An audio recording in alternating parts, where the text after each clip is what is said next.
Ce que je vais vous montrer aujourd'hui va énerver tous les techniciens du quartier. Mais je n'ai pas le choix, je vais le faire. Voilà mon régulateur de tension qui m'a lâché encore une fois de plus. Je vais brancher pour vous montrer que ça m'a vraiment lâché. Donc, j'allume, j'éteins. Ça m'a lâché. Lorsque je suis face à ce genre de problème, comment est-ce que je le résous? Je vais d'abord débrancher mon appareil et je viens derrière le régulateur de tension. Je viens derrière le régulateur de tension comme ça. Bon, vous allez voir où on a écrit fuse. Fuse, c'est le fusible. Donc, je vais tourner comme ça pour retirer le fusible. Ok, voilà le fusible que j'ai retiré. C'est lui ici. Lorsque je prends le fusible, je vais me rendre compte qu'à l'intérieur, il y a une rupture. Quand je vois une rupture comme ça, je ne réfléchis même pas 250 fois. Le fusible est gâté.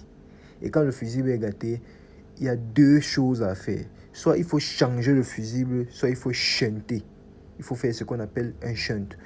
Maintenant, je vais vous montrer comment on change le fusible. C'est très simple, comment changer le fusible. Lorsqu'on achète un régulateur de tension, ça vient toujours avec les fusibles de rechange. Dans mon cas, il y a encore un fusible, c'est ça. Je vais le retirer ici. Donc quand vous voyez souvent les fusibles là derrière, ne jetez pas.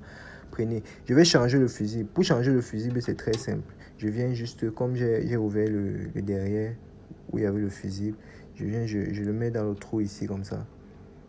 Tout simplement. Et je le mets là, à l'intérieur. Je tourne. Tout ce que je fais, je vais brancher mon appareil. Je viens là, je le branche. Et je viens ici, j'allume. Vous voyez, le régulateur fonctionne. Ça, c'est la première méthode. Je vais vous montrer la deuxième méthode. La deuxième méthode, c'est le cas où je n'ai pas de fusible de rechange. Quand je n'ai pas de fusible de rechange, qu'est-ce que je vais faire? Je vais chercher un moyen de nouer les deux fils qui sont à l'intérieur. Et la seule façon de le faire, c'est que je vais prendre un fil de fer comme ça, très léger comme celui-ci. Je vais venir le mettre là comme ça. Je vais venir l'enrouler, comme vous voyez là. Je vais enrouler sur la tête-ci, je vais enrouler sur l'autre tête. Je vais arrêter la vidéo pour vous montrer après.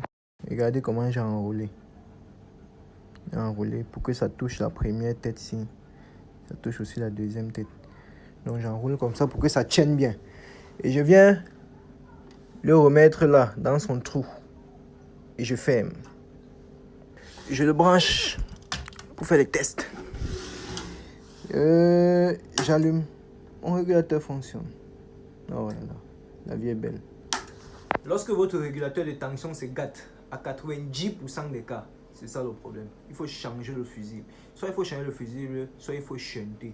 Et si vous faites les deux méthodes là, ça ne marche pas. Prenez l'appareil, vous partez de nuit chez le technicien. Là, il aura gagné.